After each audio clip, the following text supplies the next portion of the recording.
અને સૌથી પહેલા વાત કરીએ એક આગની ઘટના। જી હા, બર્નિંગ ટ્રેનની ઘટના સામે આવી છે। એક એવી ઘટના કે જે જોઈને રૂવાડા ઊભા થઈ જાય એવા દ્રશ્યો જે જોઈને હચમચી જવાય। એક ટ્રેનમાં આગ લાગી, કઈ ટ્રેનમાં આગ લાગી, ક્યાં લાગી, કેવી રીતે લાગી અને શું કોઈ હતાહત થયું છે, કોઈ નુકસાન થયું છે કે કેમ, આગ પર કાબુ મેળવી લેવાયો છે કે કેમ, તમામ વિશે જાણીએ હિરલ પાસેથી। जी बिल्कुल जણાવી દઈએ કે થોડા સમય પહેલાં જ એક વિડીયો છે કે સોશિયલ મીડિયામાં વાયરલ થયો છે, ન્યૂઝ ચેનલ્સમાં પણ સામે આવ્યો છે કે ઉધમપુરથી દૂર જતી એક ટ્રેન હતી કે ત્યાં અચાનક જ આગ ફાટી નીકળી હતી અને આ ટ્રેનના 4 ડબ્બા છે એ આગમાં જાણે કે ભરાઈ ગયા। આગ એમાં સતત વધતી જતી હતી અને આગમાં જો કે કોઈ જાનહાનિ નથી થઈ તેવા પણ સમાચાર સામે આવ્યા છે। જો કે આ કયા કારણોસર લાગી હતી તે તો હજી સુધી નથી જાણી શકાયું। જી મધ્યપ્રદેશથી અમારી સાથે એક वरिष्ठ पत्रकार आशुतोष गुप्ता जुड़ाया है, एमनी पासेथी माहिती मेळवे। आशुतोष जी, किन वजहों से ये आग लगी है, अभी क्या मौजूदा हालात है, क्या परिस्थिति है, क्या कोई हताहत हुआ है, क्या ताज़ा जानकारी मिल रही है इस बात को लेकर? जी बिल्कुल, आग लगने के कारणों की तफ्तीश यहाँ पे की जा रही है। जो प्रारंभिक जानकारी जो वहाँ छनकर निकल कर आ रही है उसके मुताबिक एसी कोच में शॉर्ट सर्किट से आग लगने की प्रारंभिक सूचना मिल रही है। हालांकि इसकी तस्दीक होना बाकी है।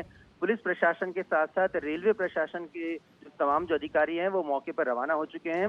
मुरैना जिले के हेतमपुर के पास ये 4 बोगियों में आग लगी थी। उसके बाद वहीं पे इनको हॉल्ट कर दिया गया था। बहुत ही तेजी से इसमें काम करते हुए चारों जो बोगी जिसमें आग लगी थी उसको ट्रेन की दूसरे डिब्बों से अलग कर दिया गया है, जिससे आग को फैलने से रोका जा सके। जो सूचना मिल रही है उसके मुताबिक अभी किसी भी यात्री के हताहत होने की खबर नहीं, ये अच्छी खबर है। और अभी आग को काबू पा लिया गया है। जब मैं आपसे बात कर रहा हूँ तो ताज़ा अपडेट ये है कि आग को काबू पा लिया गया है, लेकिन फिलहाल जो भी प्रारंभिक जानकारी उसके मुताबिक वो संभवतः हो सकता है कि इसे शॉर्ट सर्किट से आग लगी हो, लेकिन इसकी पूरी तस्दीक होना बाकी है। बिल्कुल सर, आग लगने की वजह अभी तो तफ्तीश हो रही है, लेकिन जब आग लगी क्या ट्रेन चालू थी या स्टेशन पर थी, क्या हालात थे जब आग लगी? बिल्कुल, ट्रेन जो थी वो चालू अवस्था में थी और जब यात्रियों ने देखा कि ट्रेन इसमें आग लग गई है तो कुछ यात्रियों ने हंगामा मचाना शुरू किया। कुछ ने चेन पुलिंग कर दी, जिसकी वजह से ट्रेन को वहां पर रोक दिया गया। हेतमपुर ग्वालियर से पहले मुरैना जिला पड़ता है, वहां पर हेतमपुर एक छोटा सा एक स्टेशन है, वहां पर ट्रेन को वहीं के वहीं रोक दिया गया, यानी कि ट्रेन चालू अवस्था में थी जिसको वहां पर हॉल्ट कर दिया गया। और उसके बाद तत्काल जो है वहां पे फायर ब्रिगेड की टीम को रवाना कर दिया गया। ये बहुत ही कहा जा सकता है कि गनीमत रही, क्योंकि एसी कोच से तत्काल बाहर निकलना बहुत मुश्किल रहता है। लेकिन जो जानकारी मिली उसके मुताबिक सभी यात्री सुरक्षित हैं और न केवल मुरैना से बल्कि राजस्थान के धौलपुर से भी फायर ब्रिगेड की टीम को बुलाया गया, जिससे ये आग पर तेजी से काबू पाया जा सका। जी आशुतोष जी, संदेश न्यूज से बातचीत करने के लिए, जानकारी देने के लिए आपका बहुत बहुत धन्यवाद। तो एक मोटी राहतनी વાત એ છે કે દુર્ઘટના મોટી સર્જાઈ હતી પણ કોઈ જાનહાનિ નથી થઈ। સમય સૂચકતા વાપરી અને યાત્રીઓ બહાર નીકળી ગયા છે અને હાલ આગ ઉપર કાબુ પણ મેળવી લેવાયો છે। પણ આગ લાગવાનું કારણ શું હતું તેની તપાસ થવી અને સાચું કારણ બહાર આવવું ખૂબ જરૂરી છે કે જેથી કરીને ભવિષ્યમાં આવી ઘટનાઓ થતી રોકી શકાય।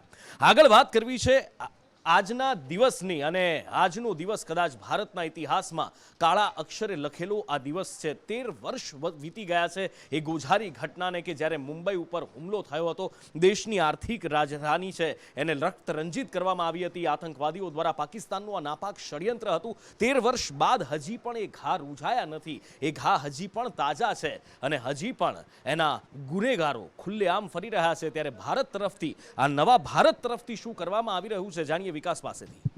બિલકુલ, મુંબઈ જે સપનાઓનું શહેર કહેવાય છે ને જ્યાં ગેટવે ઓફ ઇન્ડિયા ખાતે જે તાજ હોટલ આવેલી છે ત્યાં આતંકવાદીઓ ઘૂસ્યા હતા અને જે 166 લોકોના મોત થયા હતા। આજે તેને 13 વર્ષ પૂર્ણ થયા છે। સમુદ્રના રસ્તે જે 10 જેટલા આતંકવાદી છે તે બોટના માધ્યમથી તે ત્યાં સૌ પ્રથમ તેઓ રેલ ટર્મિનસ ખાતે પહોંચ્યા હતા। ત્યારબાદ જે ઓબેરો હોટલ હોય કે પછી તાજ હોટલ હોય અથવા તો જે કામા હોસ્પિટલ હોય, આ તમામ જગ્યાએ જે આતંકવાદીઓ છે તે અલગ અલગ ગ્રુપમાં જઈને તેમણે આતંક મચાવ્યો હતો। અલગ અલગ 15 દેશના 166 લોકો મોતને ભેટ્યા હતા, પરંતુ તેની સાથે કેટલાક પોલીસ જવાનો છે તેમણે પણ શહીદી વહોરી હતી અને આપણા જે પોલીસ જવાનો છે તેમના કારણે જે કસાબ છે તે જીવતો ઝડપાયો હતો અને ઘણી બધી માહિતી પણ મળી હતી। પરંતુ આ તમામ આતંકવાદી હતા તે તમામ મોહરા હતા, પરંતુ તેમના જે માસ્ટર માઇન્ડ છે તે પાકિસ્તાનમાં છે તે સૌ જાણે છે। લશ્કરે તૈયબાએ તેમને ટ્રેનિંગ આપી હતી, સાયકોલોજીકલ ટ્રેનિંગ આપી હતી, હથિયાર ચલાવવાની ટ્રેનિંગ આપી હતી। તેઓ જે માસ્ટર માઇન્ડ છે હાફિઝ સઈદ તે હજુ પણ પાકિસ્તાનમાં ખુલ્લેઆમ ફરી રહ્યો છે, ત્યાં પોતાના બિઝનેસ ચલાવે છે, ત્યાં તો ચૂંટણી લડવાની જાહેરાત પણ કરે છે, પરંતુ હજુ સુધી પાકિસ્તાને તેની સામે કોઈ ઠોસ કાર્યવાહી કરી નથી, જેથી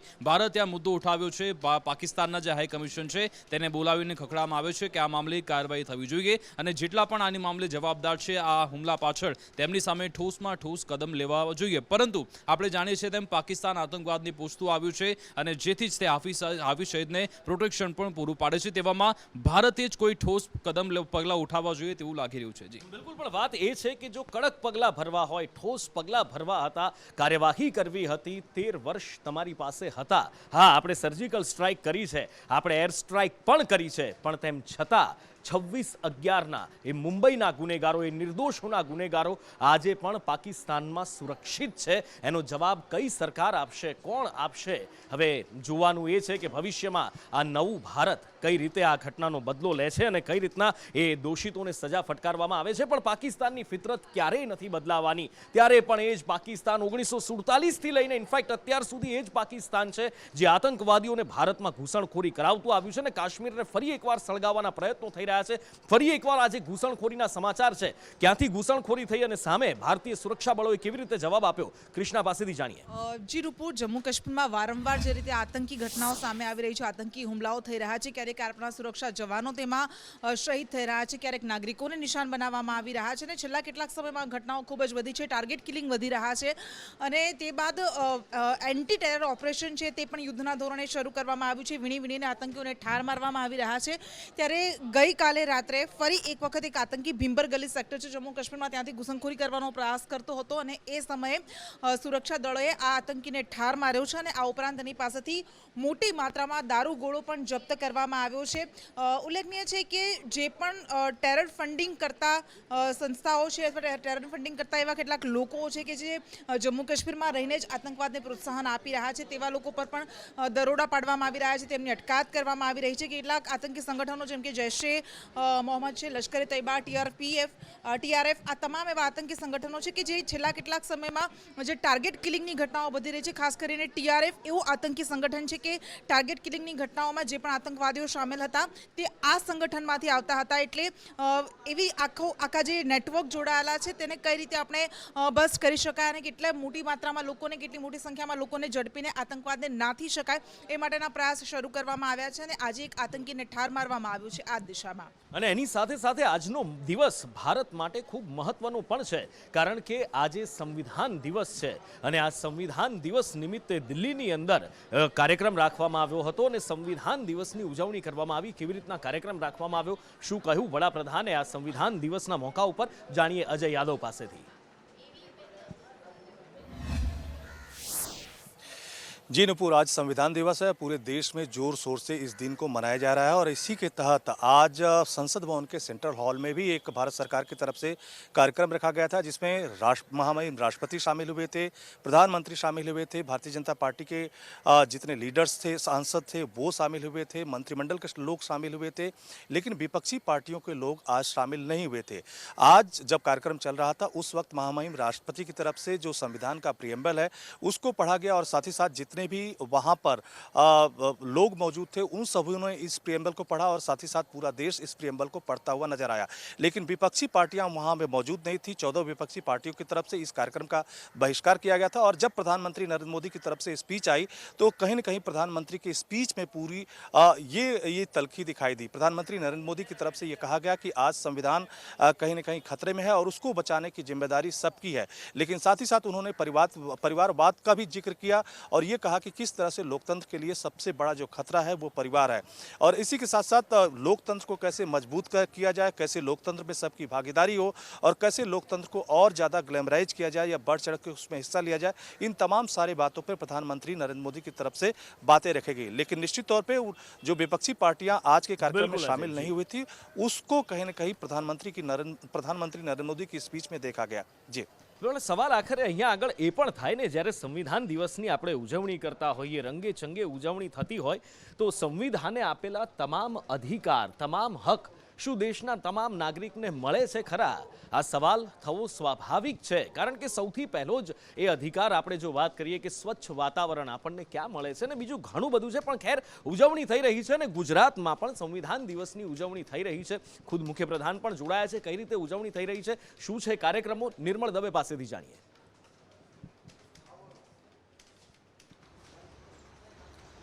સમગ્ર દેશભરમાં સંવિધાન દિવસ ઉજવાઈ રહ્યો છે ત્યારે ગુજરાતમાં પણ આ જોરશોરથી આ સંવિધાન દિવસની ઉજવણી ભારતીય જનતા પાર્ટી દ્વારા કરવામાં આવી રહી છે. જ્યારે આજથી આ સંવિધાન યાત્રાની શરૂઆત થઈ છે ત્યારે અરવલ્લીના મોડાસા ખાતે મુખ્યમંત્રી ભૂપેન્દ્ર પટેલ પહોંચ્યા હતા અને જ્યાં સર્વોદય ખાતે આંબેડકરની પ્રતિમાને પુષ્પાંજલિ કરી, હારમાળા કરી અને તેને પ્રતિમાના દર્શન કર્યા બાદ સંવિધાન યાત્રાનો તેમણે પ્રારંભ કરાવ્યો હતો.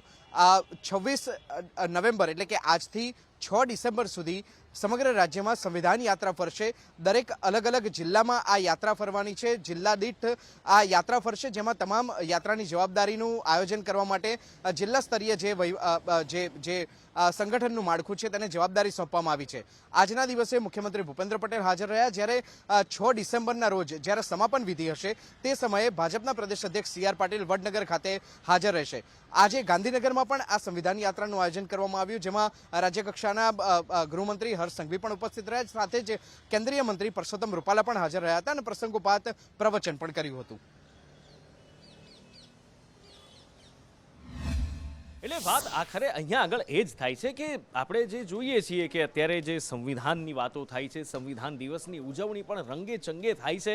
વાત આખરે એ જ છે કે અધિકારો આપણને કેટલા મળે છે, ને સૌથી મોટી વાત એ છે કે આપણે જ્યારે સામાન્ય લોકો પણ સંવિધાન વિશે કેટલી સમજ રાખીએ છીએ, સંવિધાનને આપણે કેટલું વાંચ્યું છે, કેટલું જાણ્યું છે, અને આપણે સંવિધાનનું આદર કેટલું કરીએ છીએ. એટલે સરકાર પક્ષ તરફથી અને જનતા બંને તરફથી સવાલો તો ઘણા બધા ઉઠે છે. આ બધાની વચ્ચે હવે દિલ્હી એક સમાચાર સામે આવ્યા છે કે રાકેશ અસ્થાના દિલ્હીના પોલીસ કમિશનર બન્યા. અરજીને એમને નિમણૂકને પડકારતી અરજી કરવામાં આવી હતી. પહેલા હાઈકોર્ટમાં કરી, હાઈકોર્ટે ખારીજ કરી, પછી સુપ્રીમ કોર્ટમાં અરજી કરવામાં આવી. ત્યારે સુપ્રીમ કોર્ટ દ્વારા હવે શું વલણ દાખવવામાં આવ્યું છે, અજય યાદવ પાસેથી જાણીએ.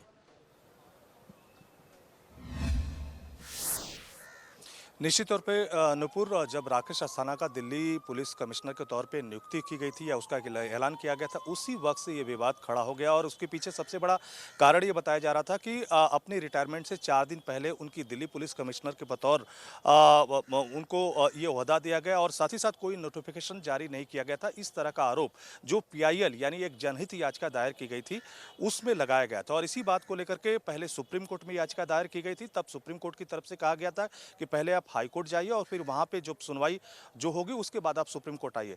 हाई कोर्ट में जब यह पूरा मामला पहुंचा हुआ था तो इस मामले में कोई कमी नहीं पाई गई और ये कहा गया कि कानून सम्मत तरीके से राकेश अस्थाना की नियुक्ति की गई है. और उसके बाद ही जो जनहित याचिका है, जो उसके याचिकाकर्ता सुप्रीम कोर्ट में आए हैं. अब सुप्रीम कोर्ट की तरफ से जब इस मामले पर सुनवाई हुई तो न सिर्फ राकेश अस्थाना को बल्कि केंद्र सरकार को इस मामले में नोटिस भेजा गया है और इस मामले में जवाब मांगा गया है. 2 हफ्ते के भीतर जवाब देना है. हालांकि केंद्र सरकार की तरफ से कहा गया कि 2 हफ्ते के भीतर वो अपना जवाब दाखिल कर देंगे. लेकिन इसमें सबसे बड़ी बात यही है कि राकेश अस्थाना का दिल्ली पुलिस कमिश्नर के बतौर जो चयन हुआ था उसी को लेकर के विवाद है कि अपने रिटायरमेंट से 4 दिन पहले ही उनकी नियुक्ति की गई है, जो कि गैर संवैधानिक है. याचिका में इसी तरह के आरोप लगाए गए हैं. जी. અને આગળ વાત કરવી છે એટલે આજના દિવસની જ વાત કરવી છે. આજનો દિવસ ખૂબ મહત્વનો છે કારણ કે એક તરફ 26/11ની વરસી છે, સંવિધાન દિવસ પણ છે અને એની સાથે સાથે જ ખેડૂતોએ જે આંદોલન શરૂ કર્યું જેના કારણે આ 3 કાયદા પાછા ખેંચાવા જઈ રહ્યા છે એને 1 વર્ષ પૂર્ણ થઈ રહ્યું છે. ત્યારે આજે 1 વર્ષ જ્યારે પૂર્ણ થવા જઈ રહ્યું છે ત્યારે ખેડૂતો દ્વારા કેવા કાર્યક્રમો આજે આપવામાં આવ્યા અથવા આગામી સમયમાં આપવામાં આવશે, ખેડૂતોનું શું કહેવું છે તેમના 1 વર્ષના આંદોલન વિશે, 1 વર્ષમાં કેટલા ઉતાર ચઢાવ આવ્યા આંદોલનમાં, તમામ વિશે જાણીએ દેવાંશી પાસેથી. ગયા વર્ષે સંવિધાન દિવસે જ આંદોલનની શરૂઆત થઈ હતી અને આજે 1 વર્ષ થયું છે ત્યારે એના લેખાજોખા જો ખેડૂતો જાતે પણ કાઢવા બેસે તો એમણે ભલે એવું લાગતું હશે કે અત્યારે કૃષિ કાયદા રદ કરાવીને ઘણું બધું મેળવી લીધું છે પણ ગુમાવ્યું ઘણું બધું છે. 700થી ઉપરાંત ખેડૂતો એવા છે કે જેમણે જીવ ગુમાવ્યો છે. એના સિવાય અત્યારે 1 વર્ષ ઉપરાંત એવો સમય થયો કે પોતાના ખેતરથી દૂર છે, પોતાના પરિવારથી દૂર છે અને જ્યારે એ ખેડૂતો સાથે વાત કરીએ અને એમની વાતો જ્યારે સાંભળીએ ત્યારે એમની વાતમાં ઘણીવાર પીડાનો અહેસાસ થાય. પરંતુ ભલે ઘોષણા થઈ ગઈ છે, પ્રધાનમંત્રીએ જાતે આવીને કહ્યું છે, કેબિનેટમાં પણ એ વાત મુકાઈ ગઈ છે અને 29 તારીખથી શરૂ થનારા સંસદના શિયાળુ સત્રમાં કૃષિ કાનૂન પરત લેવાઈ જવાના છે, પણ ખેડૂતો માનવા તૈયાર નથી, એમને વિશ્વાસ નથી અને એ વાત કરી રહ્યા છે કે આ તો એક અલગ વાત છે. અમે તો ઘણા વર્ષોથી MSPની વાત કરી રહ્યા છીએ, MSPના કાયદા પર વાત કરી રહ્યા છીએ, તો એ બધા જ પ્રશ્નોના અમારે જવાબ જોઈએ છે. ખેડૂતો કહી રહ્યા છે કે અમે જ્યારે અહીંયા આવ્યા ત્યારે અમારા માથે કોઈ કેસ નહોતા. આ સમયમાં હજારો કેસ અમારા પર નાખવામાં આવ્યા છે, અમારા પર લગાવવામાં આવ્યા છે છે તો એ બધા જ હટાવવામાં આવે, જે ખેડૂતોના મૃત્યુ થયા છે એમને શહીદનો દરજ્જો આપવામાં આવે, અને એવી એમણે 6 માંગ છે. એમણે પત્ર પણ લખ્યું છે સંયુક્ત કિસાન મોરચાએ, પણ સરકાર તરફથી કોઈ જવાબ નથી મળ્યો. અને એટલા માટે રદસરથી જાણે ચીમકી આપતા હોય રીતે જ રાકેશ ટિકૈતે કહ્યું છે કે 29 નવેમ્બરથી જ્યારથી સંસદનું શિયાળુ સત્ર શરૂ થાય છે ત્યારથી એ દિલ્હીમાં ટ્રેક્ટર માર્ચ કરવાના છે, દરરોજ જવાના છે. જ્યાં સુધી સેશન ચાલશે ત્યાં સુધી દરરોજ 30 ટ્રેક્ટર લઈને દિલ્હી જશે. દેખીતી જ વાત છે કે દિલ્હીમાં ટ્રેક્ટર માર્ચની પરવાનગી તો મળવાની નથી. રસ્તાઓ બોર્ડર બંધ કરવાના બધા દ્રશ્યો થવાના છે, અને એટલા જ માટે હવે દેશ ચિંતામાં છે, ખાસ તો રાજધાનીના લોકો ચિંતામાં છે કે 29 તારીખથી હવે એમણે ફરી એકવાર લાલ કિલ્લા જેવા દ્રશ્યો ન જોવા પડે તો સારું. બિલકુલ. અને આગળ વાત કરવી છે કોરોનાની. જી હા, તમે કહેશો કે હવે કોરોના તો જતો રહ્યો છે, ઓછો થઈ ગયો છે. ગઈકાલે ગુલેરિયા સાહેબે બી કહી દીધું કે હવે ત્રીજી લહેર નથી આવવાની. પણ જ્યારે આપણને લાગે છે કે કોરોના ગયો છે, હવે રાહત મળી જશે, હવે આઝાદી મળી જશે આ માસ્કમાંથી, આ બધા પ્રતિબંધોમાંથી, ત્યાં એ ફરી પાછો આવે છે, અને ફરી પાછો કોઈક નવું સ્વરૂપ લઈને આવે છે, અને કોઈક નવા દેશમાંથી આવે છે. આ વખતે હવે નવું સ્વરૂપ લઈને આવ્યો છે જેણે ચિંતા વધારી છે. શું છે આ નવું સ્વરૂપ, કેવું છે, કયા દેશમાંથી આવ્યો છે, અને કેટલું ખતરનાક, કેટલું ઘાતક છે? મૌલિક પાસેથી જાણીએ. નુપુર, જે રીતે કોરોના છે, અલગ અલગ વેરિયન્ટો આવતા રહે છે. પહેલાં ડેલ્ટા પ્લસ, ત્યારબાદ હવે નવો વેરિયન્ટ આવ્યો છે. આફ્રિકન દેશો છે ત્યાં આ વેરિયન્ટની દહેશત જોવા મળી છે. બોત્સવાના વેરિયન્ટ છે, તેના કારણે જે આફ્રિકા છે તેમાં 100થી પણ વધારે કેસ નોંધાયા છે, અને વૈજ્ઞાનિકો છે તેની ચિંતામાં પણ વધારો કર્યો છે કારણ કે આ વેરિયન્ટ છે તેના અલગ અલગ 50થી પણ વધારે સ્વરૂપ છે તે મળી આવ્યા છે. WHO છે તેને પણ ચિંતા વ્યક્ત કરી છે કે વેક્સિન સામે આ વેરિયન્ટ કેટલો અસરકારક રહેશે, અને કેટલાક દેશો છે તેના સામે 50થી વધારે દેશો છે તેમને અલર્ટ પણ આપવામાં આવ્યું છે. ખાસ કેટલાક કન્ટ્રીની વાત કરીએ તો કેટલાક કન્ટ્રીએ આ દેશોમાંથી જ્યાં નવા વેરિયન્ટના કેસ છે કોરોનાના, ત્યાંથી આવતા મુસાફરો છે તેમના માટે રોક લગાવી છે. ભારતે પણ આ તમામ દેશોમાંથી જે કેટલાક મુસાફરો આવે છે તેમના ખાસ ચેકિંગ અને ટ્રેકિંગની વ્યવસ્થા અત્યારે ઊભી કરી છે. એટલે આમ આવનારા દિવસોમાં હજુ સાવચેતી રાખવાની જરૂર છે, કારણ કે કોરોનાના એક પછી એક નવા વેરિયન્ટો છે તે આવતા જાય છે. જી બિલકુલ. એટલે એક પછી એક વેરિયન્ટ આવતા જાય છે. છેક આ વેરિયન્ટ દક્ષિણ આફ્રિકાથી શરૂ થયો અને હોંગકોંગ સુધી પહોંચ્યો છે. હવે ભારતમાં પણ તમામ યાત્રીઓનું સ્કેનિંગ કરવામાં આવી રહ્યું છે, અને પરિસ્થિતિ આવનારા દિવસોમાં કદાચ વધુ ગંભીર થાય. એટલે કોરોના સામે લડવા માટે આપણી પાસે અત્યારે કોઈ એવો પાક્કો ઈલાજ નથી, પણ જે છે એ એકમાત્ર આપણે સૌ જાણીએ છીએ, વેક્સિન માત્ર છે. પણ તેમ છતાં પણ કેટલાક લોકો એવા છે જે વેક્સિન લેવામાં અત્યારે ઉદાસીન દેખાઈ રહ્યા છે. જ્યારે વેક્સિન મળતી નહોતી ત્યારે આપણે પડાપડી કરતા હતા, અને આજે જ્યારે વેક્સિન મળે છે ત્યારે આપણે ઉદાસીન થઈને બેઠા છીએ. કેમ આવું અને ક્યાં આવું, જાણીએ આઝમ પાસેથી. એકદમ વાત સાચી છે. પહેલે વેક્સિન લેવા માટે પડાપડી કરી રહ્યા હતા, પરંતુ હવે સુરતની વાત કરું તો સુરત મહાનગરપાલિકાના આંકડાઓ મુજબ બીજો ડોઝ લેવામાં ઉદાસીનતા સામે આવી રહી છે. 6,84,000થી વધુ લોકોએ હજુ સુધી બીજો ડોઝ લીધો નથી, અને હવે તેમને વેક્સિનેશન કેન્દ્ર સુધી લાવવા માટે, કારણ કે વેક્સિન છે પરંતુ વેક્સિન લેનારાઓ નથી આવી રહ્યા, તો તેમના માટે હવે વિના મૂલ્યે ખાદ્યતેલ આપવાનું શરૂ કર્યું છે. એટલે ખરેખર જોવા જાય તો લોકો આ નિર્ણયને આવકારી રહ્યા છે, પરંતુ ખરેખર લોકોએ જાગૃતતા લાવવાની છે. ખાદ્યતેલ મળે કે ના મળે કે એવી કોઈ લોભ લાલચ વગર જ વેક્સિન લઈ લેવી જોઈએ, કારણ કે કોરોનાના સંક્રમણથી બચવું હોય અને કોમોર્બિડ પેશન્ટ્સ હોય તો તેમને તો ફરજિયાત બંને ડોઝ લઈ જ લેવા જોઈએ. 78 સેન્ટરો પર હાલ પણ વેક્સિનેશનની કામગીરી ચાલી રહી છે. તેની સાથે સાથે ખાદ્યતેલ પણ આપવામાં આવી રહ્યું છે. તો તમે તમારા માટે નહીં તો ખાદ્યતેલ માટે તો જો, કારણ કે છેવટે એક વાત યાદ રાખવાની છે, જાન હે તો જહાન હે, અને વેક્સિન વગર કોરોના સામે ટકાશે નહીં. જી બિલકુલ, જાન હે તો જહાન હે. બહુ સાચી વાત કહી છે આઝમે, કારણ કે વેક્સિન વગર કોરોનાનો સામનો કરવો બહુ જ અઘરું છે, અને કેટલી ભયંકર પરિસ્થિતિ થાય છે એ આપણે બીજી લહેર વખતે જોઈ ચૂક્યા છીએ, આપણે ભોગવી ચૂક્યા છીએ, અને આપણે એનું નુકસાન પણ પરિવારના સભ્યોના સ્વરૂપમાં વેઠી ચૂક્યા છીએ. પણ એ પરિવારના સભ્યો જેમણે ખોયા છે, એ મૃતકોની, કોરોના મૃતકોની સહાય લેવામાં પણ હવે એટલી જ હાલાકી પડી રહી છે જેટલી કોરોનાની બીજી લહેર વખતે ઓક્સિજન મેળવવામાં, હોસ્પિટલના બેડ મેળવવામાં અને છેલ્લે અંતિમ સંસ્કાર કરવામાં પણ હાલાકી પડતી હતી. આજે પણ લાઈનો જોવા મળી રહી છે, આજે પણ હાલાકીના દ્રશ્યો, અને એની વચ્ચે સહાય મળતી પણ દેખાઈ રહી છે. કોરોના મૃતક સહાયના કેવા દ્રશ્યો અને કેવી હાલાકી જોવા મળી છે, નિકુલ પાસેથી જાણીએ.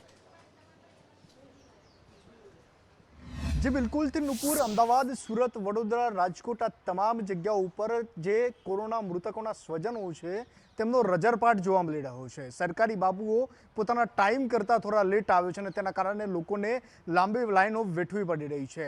મહત્વની વાત છે કે જે લોકો સહાય ફોર્મ માટે જાય છે તેમના ફોર્મ સ્વીકારવામાં પણ નથી આવી રહ્યા કેટલીક જગ્યાએ, તો કેટલીક જગ્યાએ સરકારી બાબુઓના ઠાગાઠૈયા જોવા મળી રહ્યા છે ફોર્મ આપવામાં પણ.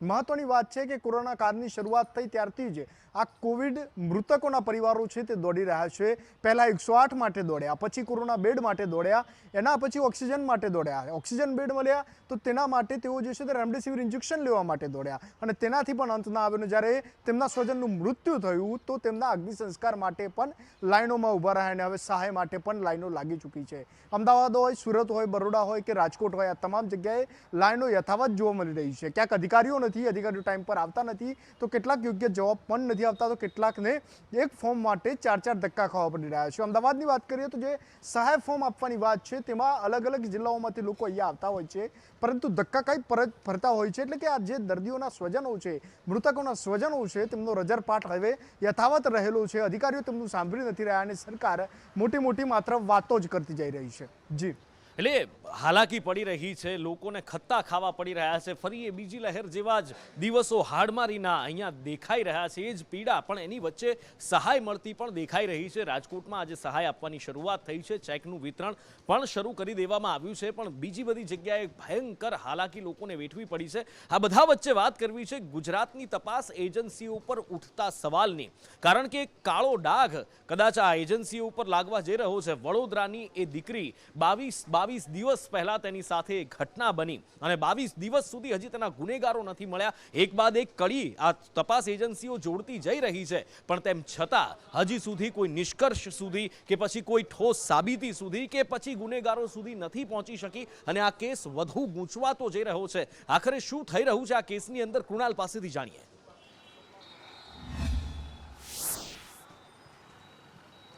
નુપુર, જે રીતે વડોદરાના એનજીઓમાં અભ્યાસ કરતી આ જે યુવતી છે કે જેણે વલસાડની ટ્રેનમાં આપઘાત કર્યો હતો અને દુષ્કર્મનો તેણે ડાયરીમાં ઉલ્લેખ પણ કર્યો છે, પરંતુ હવે જ્યારે આ યુવતીના આપઘાતનો વિડીયો સામે આવ્યો છે તેને લઈને આ આપઘાત છે કે આત્મહત્યા તે મામલે અસમંજસ સર્જાઈ છે. કારણ કે જે રીતે યુવતીનો ટ્રેનમાં લટકતો મૃતદેહ જોવા મળ્યો છે, દુપટ્ટાથી તેણે આપઘાત કર્યો છે તેવું હાલ લાગતું હતું, પરંતુ જે રીતે આ યુવતી લટકતી જોવા મળી છે, દુપટ્ટાનો કોઈ ગાડીઓ બનાવવામાં આવ્યો છે અથવા તો જે યુવતી લટકી છે તેના પગ સીધા જમીન પર અડેલા છે. સાથે જ તેણે જ્યારે કોઈ પણ ફાંસી ખાય ત્યારે પોતે પણ બચવાના પ્રયાસ કરે છે, એમાં બચવાના પણ પ્રયાસ નથી કરી રહ્યા અને એવું લાગે છે કે જાણે કોઈ તેની હત્યા કરીને અટકાવી દીધી હોય. સુરતના સહયોગી આઝમે પણ તેનો ડેમો કર્યો હતો, તે જોતા પણ આપઘાત છે કે આત્મહત્યા તે મામલે શંકા સર્જાઈ હતી, પરંતુ પોલીસ જેમ આ કેસમાં ઊંડે જઈ રહી છે તે પોતે પણ ગૂંચવાઈ રહી છે. બીજી તરફ પીડિતાની માતા સામે આવી છે, તેનું કહેવું છે કે પોતાની જે પુત્રી છે તે કોઈ દિવસ આત્મહત્યા ન કરી શકે અને સાથે જે સીસીટીવીમાં દેખાતા બે શકમંદ છે એ કોણ છે અને ક્યારે પકડાશે, સાથે પોલીસ શું કાર્યવાહી કરી રહી છે આ કેસમાં તે પણ તે જાણવા માંગે છે. અને તેનું કહેવું છે કે આજે સંસ્થાના સંચાલકો છે તે યુવતીઓને એમ જ કહેતા હતા કે કોઈ પણ ઇમરજન્સી હોય તો સીધો તેમનો સંપર્ક કરવો, અન્ય કોઈનો કરવો નહીં. અને તેમની દીકરીએ પણ સંસ્થાના સંચાલકોને મેસેજ કર્યા હતા, સંપર્ક કર્યો હતો, પરંતુ તેઓએ આ મામલે કોઈ પણ કાર્યવાહી કરી ન હતી અને તેના કારણે તેની પુત્રીનું મોત થયું છે, પરંતુ 24 દિવસ થયા છે, આરોપી પકડાયા નથી. બિલકુલ, એટલે વાત એ જ છે કે સુરક્ષા એજન્સીઓ આટલી બાહોશ છે, હજી સુધી કેમ ન્યાય નથી અપાવી શકી, ન્યાય ક્યારે મળશે? અને હવે તો લોકોના મનમાં સવાલ થઈ રહ્યો છે કે ન્યાય ખરેખર મળશે કે કેમ, કે પછી આ મામલો આમને આમ રફે દફે થઈ જશે? સવાલો ઘણા બધા છે, જોવાનું એ છે જવાબ મળે છે કે કેમ. આગળ વાત કરવી છે, વધુ એક એવું કાંડ સામે આવ્યું છે જે ગુજરાત માટે આમ તો કોઈ નવું નથી. પેપર લીક કાંડ સામે આવ્યું છે. વધુ એક પરીક્ષાનું પેપર લીક થયું છે. ક્યાં, કેવી રીતે, કોના દ્વારા, જાણીએ કેતન ઓઝા પાસેથી. ચોક્કસ નુપુર, કે જે રીતે આજે જે NIOS સંસ્થા છે તેમનું જે ધોરણ 12 અને ધોરણ 10ના પેપર હતા તે લીક થયા છે. સવારના 11 વાગ્યાની આજુબાજુમાં આ પેપર લીક થયા હતા. પ્રથમ દ્રષ્ટિએ એવું લાગતું હતું કે જે જૂનાગઢના માણાવદર તાલુકાની કોલેજમાંથી આ પેપર લીક થયા હતા, પરંતુ સંદેશ ન્યૂઝ દ્વારા જે છે સ્થળ તપાસ કરીને ઇન્ફેક્શન કરવામાં આવ્યું હતું ત્યારે ખબર પડી કે આ પેપર છે તે માણાવદરમાંથી નહીં પરંતુ કોઈ અન્ય જગ્યાએથી લીક થયા હતા. તમામ સિરિયલો નંબર પરથી પેપરની ચકાસણી કરવામાં આવે તેવી લોકોએ પણ માંગણી કરી છે. ખાસ કરીને આજે પેપર લીક થયું હતું તે આજે ગુજરાતીનું પેપર ધોરણ 12ની જે સાયન્સ વિદ્યાર્થી સ્ટ્રીમ હોય તેના માટે હતું અને ધોરણ 10ના વિદ્યાર્થીઓ માટે પેઇન્ટિંગનું પેપર કરવામાં આવ્યું. આજે 810 નંબરની સિરીઝ છે તે ક્યાંથી કરવામાં આવી હતી અને કોણે આ પેપર લીક કર્યું હતું, તમામ બાબતો અંગે યોગ્ય તપાસ કરવી જોઈએ. જૂનાગઢની જે માણાવદર કોલેજની વાત હતી તે તદ્દન પાયાવી વાત નીકળી છે અને જે સ્થળ ઉપર જઈને રિપોર્ટિંગ કરવામાં આવ્યું હતું ત્યારબાદ સમગ્ર મામલો જે તે ખુલવા પામ્યો હતો. જી નુપુર. અને આગળ વાત કરવી છે એક ચક્કાજામ. જી હા, જૂનાગઢ જેતપુર રોડ ઉપર ચક્કાજામ સર્જાયો હતો. આખરે કેમ આ ચક્કાજામ સર્જાયો, કોના દ્વારા ચક્કાજામ સર્જાયો, રહીમ પાસેથી જાણીએ. નુપુર ચોક્કસપણે જેતપુરના જુનાગઢ રોડ આવેલું માર્કેટિંગ યાર્ડ છે તેની બાજુમાં મામદાદા સાહેબનું મંદિર આવેલું છે. તેમાં 4 અજાણ્યા લોકો દ્વારા તોડફોડ કરવામાં આવી હતી અને તેને જ લઈને શ્રદ્ધાળુમાં કહી શકાય કે રોષ ફેલાયો હતો અને તેના જ કારણે ચક્કાજામ કર્યું હતું. જોકે પોલીસનો કાફલો ઘટના સ્થળે પહોંચ્યો હતો. પોલીસને તેઓની રજૂઆત હતી કે જે તોડફોડ કરનાર છે તેની સામે કડક કાર્યવાહી કરવામાં આવે. તો બીજી એવી પણ એક વાત સામેલ છે, જે મામદાદા સાહેબનું મંદિર છે તેની પાછળ એક જે યુનિટ આવેલું છે, કારખાનું આવેલું છે, તેના માલિક દ્વારા જે મામદાદા સાહેબના જે મહારાજ છે તેને ધમકીઓ આપવામાં આવી હતી અને તેના મજૂરો દ્વારા તોડફોડ કરવામાં આવીની પ્રાથમિક વિગતો છે તે શ્રદ્ધાળુઓ દ્વારા આપવામાં આવી છે. એટલે કહી શકાય કે શ્રદ્ધાળુઓની માંગ છે કે જે તોડફોડ કરનાર છે તેની સામે કડક કાર્યવાહી કરે. જો કે સમગ્ર મામલે હાલ તો પોલીસે તપાસ શરૂ કરી છે અને પોલીસ દ્વારા આશ્વાસન આપતા આ સમગ્ર મામલો છે તે હાલ શાંત પડ્યો છે. જી નુપુર. બિલકુલ, અને આગળ વાત કરવી છે આપણામાં કહેવાય છે ને કે જે જેટલું ઉપર જાય એટલું જ નીચે તો આવે જ છે. આવું જ કંઈક શેર બજારમાં પણ આજે જોવા મળ્યું છે. શું થયું શેર બજારમાં, વિરાંગ પાસેથી જાણીએ. જીનુપુર બહુ સાચી વાત કરી. શેર બજારમાં છેલ્લા 1-1.5 મહિનાથી ફૂલ ગુલાબી ચિત્ર ઊભું થયું હતું. સેન્સેક્સ જે છે 62,000ની સપાટીને ટચ કરી ગયો હતો અને રોકાણકારોની સતત લાવ થતું હતું. દરેક આઈપીઓ છે 100%થી 200% રિટર્ન છોડી રહ્યા હતા. એ જ સમયે કેટલાક કારણો એવા આવ્યા કે શેર બજાર છેલ્લા 5-6 સેશનથી ધીરે ધીરે પડી રહ્યું છે, પણ આજે તો એકદમ ધડાકાભેર કડરર બૂસ્ટ થયું. કચ્ચર ઘાણ વળી ગયો શેર બજારનો. લગભગ 1700 જેટલો પોઈન્ટ છે ડાઉન થઈ ગયો. આજે માર્કેટ જે છે 1687 સેન્સેક્સમાં ઘટાડો આવ્યો, જ્યારે નિફ્ટીમાં 509નો કડાકો બોલી ગયો. રોકાણકારોમાં ગભરાટ ફેલાઈ ગયો છે. બેંક નિફ્ટીમાં 1339 પોઈન્ટનું જે ગાબડું પડી ગયું છે. આની પાછળ મુખ્ય કારણ જે છે સાઉથ આફ્રિકામાં કોરોનાનો નવો વેરિયન્ટ જે આવ્યો છે તે એક મુખ્ય કારણ ગણાવાઈ રહ્યું છે. સાથે સાથે જે વિદેશી રોકાણકારો છે તે લોકોએ વેચવાલી કાઢતા ભારતીય રોકાણકારોમાં પણ પેનિક ફેલાયો હતો અને પરિણામે શેર બજારમાં મોટું ગાબડું પડ્યું. જી, શેર બજારમાં મોટું ગાબડું, અને હવે જોવાનું છે રિકવરી થાય છે કે કેમ, જેના નાણાં ધોવાયા છે પાછા મળે છે કે કેમ. પણ આ બધા વચ્ચે હવે સમય થયો છે વોર રૂમમાં આપનાથી વિદાય લેવાનો. પણ જતા પહેલા આપને યાદ કરાવી દઈએ સંદેશ વિશેષમાં આજે રાત્રે 9:25 આપને બતાવીશું કે આંદોલન પૂર્ણ થશે. ખેડૂતોનું આંદોલન છે, સ્વાભાવિક રીતે 1 વર્ષ પૂર્ણ થયું છે, પણ પૂર્ણ થવાના અણસાર દેખાય છે. થશે તો કેવી રીતે વિશેષમાં. અને એની સાથે સાથે 9:45 આપને બતાવીશું બેઈમાન નાપાક 26/11ની પણ આજે 13મી વર્ષી છે અને પાકિસ્તાનનો તેમાં હાથ હતો. અને હવે શું એક્શન લેવાઈ શકે આગળ આ નવા ભારત દ્વારા બતાવીશું સંદેશ વિશેષમાં. અત્યારે લઈશ વિદાય. નમસ્કાર.